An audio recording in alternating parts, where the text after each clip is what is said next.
Praise the Lord. இயேசுவின் ரத்தம் ஜெயம். தினமும் இயேசு நிகழ்ச்சிக்கு உங்களை கர்த்தராகிய இயேசு கிறிஸ்துவின் நாமத்தில் வரவேற்கிறேன். செய்தியின் தலைப்பு: உங்களுக்கு முன்பாக பர்வதங்கள் நொறுங்கும். ஆதார வசனம் சகரியா 4:7. பெரிய பர்வதமே நீ எம்மாத்திரம், செருபாபேலுக்கு முன்பாக நீ சமபூமியாவாய்.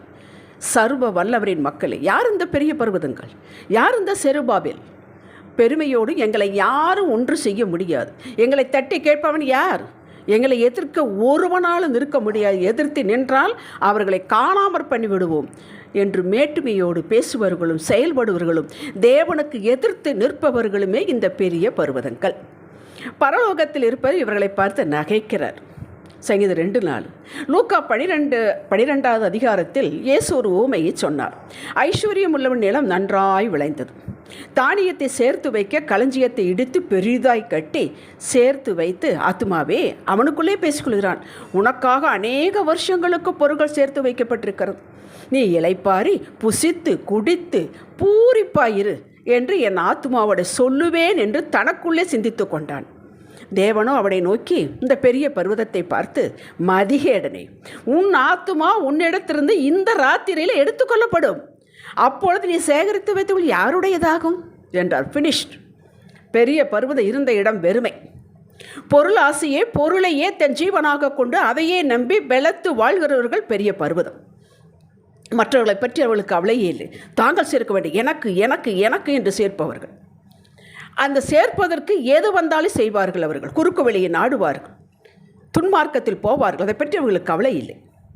இந்த பெரிய பர்வதங்களை ஒன்றுமில்லாமல் போக வைக்க இனி ஒரு பெரிய பர்வதமோ புல்டோசரோ தேவையில்லை. கர்த்தருக்கு ஒரே ஒரு மழை, ஒரு காற்று, ஒரு சொப்பனம், ஒரு செய்தி, அவ்வளவுதான். இதை பற்றி நாம் கவலைப்பட வேண்டிய அவசியமில்லை. எத்தனை பெரிய பர்வதமாக இருந்தாலும் கர்த்தருக்கு முன் அவை ஒன்றுமில்லை. நீங்களும் நானும் தேவனால் அழைப்பை பெற்றவர்கள். நாம் அழைக்கப்பட்டவர்கள், அபிஷேகம் பெற்றவர்கள். கர்த்தருடைய கரம் நம்மேல் இருக்கிறது. வாக்குத்தத்தத்தின் பிள்ளைகள். அவருடைய வாக்கு நமக்குள் இருக்கிறது. ஆவியானவர் நமக்குள் இருக்கிறார். அவர் சித்தம் நம்மேல் இருக்கிறது. நாம் அவரது கண்மணி. எவனும் தொட முடியாது, எதுவும் நம்மை நெருங்க முடியாது. கர்த்தரையே நம்பி அவரையே நம்பிக்கையாக கொண்டு தாழ்மையோடு தெய்வ பயத்தோடும் அவரை தேடுவதில் ஜாக்கிரதையோடும் ஆவியானவருக்கு கீழ்ப்படிந்து நடந்து தனக்கு கொடுக்கப்பட்ட வேலையை, பொறுப்பை, கடமையை கர்த்தர் கவனிக்கிறார் என்ற நினைவோடு எதை செய்தாலும் கர்த்தருக்கென்று மனப்பூர்வமாக செய்து வாழ்ந்து வருகிறார்களே, வாழ்ந்து வருகிறோமே, நாம் தான் செருபாபேல். இந்த செருபாபேலை கர்த்தர் துன்மார்க்கன் கையில் விடுவதே இல்லை. சங்கீதம் 37:33. எப்பொழுது நம்மை அவன் கையில் விடுவார் என்றால், நாம் யார் என்பதை மறந்து உலகத்தாரை போல உலகத்தை பார்த்து கொஞ்சம் தலையை தூக்கி செருக்காக நிற்கும்போது விட்டு கொடுத்து விடுவார். வெளியில் போய் பார், அப்போதான் நிழலின் அருமை தெரியும் என்று. கொஞ்ச காலம்தான். அதற்காகத்தான் நாம் எப்போதும் தாழ்மையோடும் ஜாக்கிரதையோடும் நடக்க ஒரு முள்ளை நமக்குள்ளேயே வைத்து விட்டார். பவுலுக்கு கொடுத்தது போல நாம் தலையை தூக்காமல் இருப்பதற்கு. தலையை தூக்கணும், அந்த முள்ளை குத்தும். இந்த கிறிஸ்துவ செருபாபேல்களை உலகம் அற்பமாய் எண்ணுகிறது, பார்க்கிறது, எதிராக செயல்படுகிறது. இவர்களோ புல்லுப்பூச்சி தெல்லுப்பூச்சியை போல் இருக்கிறார்கள். குனிய கொட்டி கொண்டிருக்கிறார்கள். கிறிஸ்துவ ஸ்தாபனத்துக்கு எதிராக, சபைகளுக்கு, போதகர்களுக்கு, சுவிசேஷர்களுக்கு எதிராக பொய் வழக்குகளை போட்டு களங்கடித்து கொண்டிருக்கிறார்கள். தேவ மக்களாகிய நாம் எசேக்கியா ராஜா, யோசபாத் ராஜா என்ன செய்தார்களோ அதையே நாம் செய்ய வேண்டும். இதை எடுத்து கர்த்தர் சமூகத்தில் வைத்து சபையெல்லாம் கூடி ஜெபிக்க வேண்டும். ஒரு தனிப்பட்ட விசுவாசியும் அவர்களது தனிப்பட்ட ஜெபத்தில் தேசத்தின் பாதுகாப்பிற்காக, சபையின் பாதுகாப்பிற்காக, சபையின் வளர்ச்சிக்காக ஜெபிக்க கடமைப்பட்டிருக்கிறோம். இதை கர்த்தர் கவனிக்கிறார், கணக்கில் வைக்கிறார் என்பதை ஞாபகத்தில் வைப்போமாக. இந்த பெரிய பர்வதங்கள் ஒரு நொடியில் கலங்க பண்ணுகிறார். நாம் எதையும் செய்ய வேண்டாம்.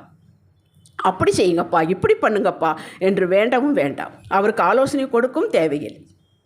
அவர்களை மன்னித்து எடுத்து நிறுத்த அவர் வல்லவரும் மனம் உள்ளவருமாக இருக்கிறார். தானியேல் 2ஆம் அதிகாரம் 1வது வசனம்.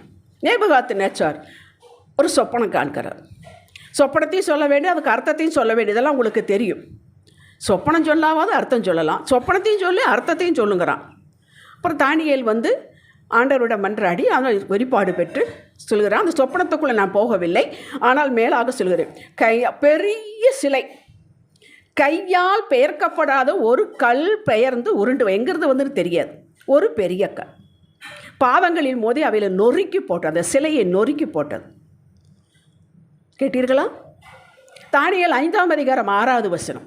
இவனுடைய மகன் பெல்ஷாத்சார் அவன் திராட்சை ரசத்தை குடித்து கொண்டிருக்கையில் ஜெருசலேமிலிருந்து கொண்டு வந்த, தேவாலயத்தில் கொண்டு வந்த பாத்திரங்களில் அவனும் அவன் மனைவிகளும் வெப்பாட்டிகளும் குடித்தார்கள் என்று வேதம் சொல்லுகிறார். அவர்கள் திராட்சை ரசம் குடித்து பொன்னும் வெள்ளியும் வெண்கலமும் இரும்பும் மரமும் கல்லும் ஆகிய தேவர்களை புகழ்ந்தார்கள். அந்நேரத்திலே மனுஷ கைவிரல்கள் தோன்றி விளக்குக்கு எதிராக ராஜ அரண்மனைக்கு சாந்து பூசப்பட்ட சுவரிலே எழுதிற்று. எழுதின அந்த கையிருப்பை ராஜா கண்டான். அப்பொழுது நன்றாக கவனித்து கேளுங்கள். அப்பொழுது ராஜாவின் முகம் வேறுபட்டது, இந்த பெரிய பர்வதம் வேறுபட்டது. அவருடைய நினைவுகள் அவனை கலங்க பண்ணினது. அவனுடைய இடுப்பின் கட்டுகள் தளர்ந்தது. அவனுடைய முழங்கால ஒன்றோடொன்று மோதிக்கொண்டன. கேட்டீர்களா? இதுதான் பெரிய பருவத்துக்கு ஒரு நொடியில் வரக்கூடியது. பூமியை பார்க்க, கர்த்தர் பூமியை பார்க்க அது அதிருமாம். அவர் தொட பருவதங்கள் புகையுமாம். சுனாமி வந்தது, இந்த தேசம் என்று நான் குறிப்பிடவில்லை, உங்களுக்கு எல்லாருக்கும் தெரியும். அவ்வளவு ஒரே இரவில் அழிந்து விட்டது. பெரிய பெரிய பருவதங்களெல்லாம் மறுநாள் காலை ரோட்டில் வந்து பிரெட்டுக்கு லைனில் நின்று கொண்டிருந்தார்கள். இன்றைக்கி வாசித்திருக்கிறீர்கள், பார்த்திருக்கிறீர்கள். வேலை ஸ்தலத்திலும் உறவிலும் பிஸ்னஸ் ஏரியாவிலும் எப்பேற்பட்ட பெரிய பருவதங்களை நேரடியாகவோ மறைமுகமாகவோ எதிர்த்தாலும் தடுத்தாலும் நீங்கள் ஒன்றும் எதிர்வினை செய்ய வேண்டாம். இதை கர்த்தரிடத்தில் ஒப்படைத்து விட்டு அவரது செட்டையின் மறைவில் இருங்கள். அவர் அதை பார்த்து கொள்வார். அந்த பருவதங்கள் இருந்த இடத்தை தேடினாலும் காண முடியாது, துரத்துவார், இல்லாமல் ஓடிப்போவார்கள். அப்போஸ்தலர் 16ஆம் அதிகாரத்தில் பவுலையும் சீலாவையும் சிறைப்பிடித்து நொறுக்கி அடித்து கால்கள் கைகளை எல்லாம் தொழுவத்தில் மாட்டி வைத்தார்கள். அந்த வழியாக அந்த ஊர் அடித்து தண்ணி போகிற அது வழியாக தான் போகுமா. எப்படி எரிஞ்சிருக்கும் யோசித்து பாருங்கள். அந்த நடு இரவிலே பவுலும் சீலாவும் ஆண்டவரை துதித்து பாடினார்கள். சிறைச்சாலையில் இருந்தவர்கள் எல்லாரும் கேட்டுக்கொண்டிருந்தார்கள். ஆண்டவர் என்ன செய்தார்? உலுக்கினார் பூமியை. கதவுகள் மட்டும் கலந்து விழுந்தன, ஜன்னல்கள் கலந்து விழுந்தன. சுவர் அப்படியே தான் இருக்கிறது. அப்படி யாரால் செய்ய முடியுமா? சுனாமி வந்தால் எல்லாம் தான் விழும், பூமி அதிர்ச்சி வந்தால் எல்லாம் தான் விழும்.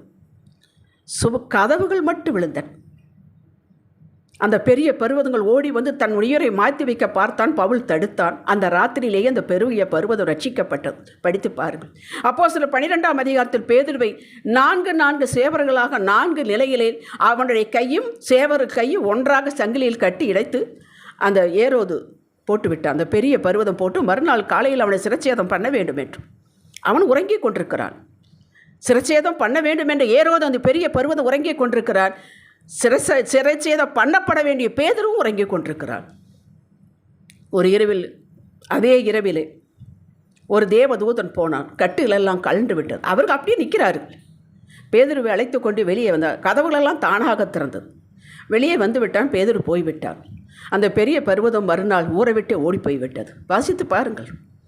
உங்களது தலைமையில் ஒன்றும் அவரது உத்தரவில்லாமல் கீழே விழாது என்று வேதத்தில் எழுதி கொடுக்கப்பட்டிருக்கிறது. நம்ம ஆட்களுக்கு ஒரு சிலருக்கு ஒரு செருக்கு உண்டு. நான் முழங்கால் படியிட்டால், நான் ஜெபித்தால், நான் விண்ணப்பித்தால், நான் கதறி அழுதால் என்ன நடக்கும் தெரியுமா என்பார்கள். ஒன்றுமே நடக்காது. ஸ்பிரிச்சுவல் பெருமை இருக்கக்கூடாது. வராமல் காத்து கொள்ள வேண்டும். கவனம் வேண்டும். எல்லாவற்றிலும் மனத்தாழ்மை வேண்டும். தாழ்மையோடு இருக்கிறவர்களுக்கு தான் கிருபை அளிக்கிறார். பொருளாசைக்கு உட்பட்ட யூதாஸ் காரியோத் தன் ஸ்தானத்தை இழந்தானே. 3 வருடங்கள் ஆண்டவரோடு இருந்தானே. தன் ஸ்தானத்தை இழந்து விட்டானே அந்த பொருளுக்காக. கள்ளனாக இருந்தவன் ஒரு நிமிடத்தில் அந்த அற்புத ஸ்தானத்தை பெற்றானே. லூக்கா 23:42-43 சொல்லுகிறது. அந்த கள்ளன் கேட்கிறான், அடியானை நினைத்தருளும் என்றான். இயேசு அவனை நோக்கி, இன்றைக்கு நீ என்னுடைய கூட பரதீசில் இருப்பாய் என்று மெய்யாகவே உனக்கு சொல்லுகிறேன் என்றார். அல்லேலூயா. ஜட்ஜ்மெண்ட் டே அன்று கிறிஸ்துவின் வலப்பக்கத்தில் இருக்கும் செம்மறியாட்டு கூட்டத்தில் நாம் இருக்க வேண்டும். இந்த உலக சொத்துக்கள், சம்பத்துக்கள், மேன்மையை அழியும் பூவை போல இதற்காக நாம் விற்றுவிடக்கூடாது. இதற்கு முக்கியத்துவம் கொடுத்து அந்த மேன்மை இழந்துவிடக்கூடாது. ஜெபிக்கலாம். தகப்பனே, நாங்கள் உமது கரத்தில் இருக்கிறோம். எந்த பருவதும் எங்களை தொட முடியாது. உம்மை தொட்ட பின் தான் எங்களை தொட முடியும். உம்மை தொட முடியுமா? அந்த பெரிய பருவதங்கள் வந்த இடம் தெரியாமல், இருக்கிற இடம் தெரியாமல் செய்து விடுவேன். அவர்களுக்கு நேரிட்ட காரியங்களை நாங்கள் கவனித்து கொண்டு தான் இருக்கிறோம். நாங்கள் மறந்து விட மாட்டோம். நாங்கள் மறந்து கூட எங்கள் தலையை உயர்த்தாதபடிக்கு தாழ்மையாக இருக்கும், பயபக்தியாக வாழவும், உமது கிருபையையே சார்ந்து வாழவும் எங்களுக்கு உம்முடைய பலனும் ஞானமும் கிருபையும் வேண்டும். இயேசுவின் நாமத்தில் பிதாவே. இன்றைய சிந்தனைக்கு கர்த்தருடைய கண்கள் பூமி எங்கு உலாவிக் கொண்டிருக்கிறது என்ற நிச்சயத்தில் தினமும் நடப்பேன். ஆமேன். அல்லேலூயா.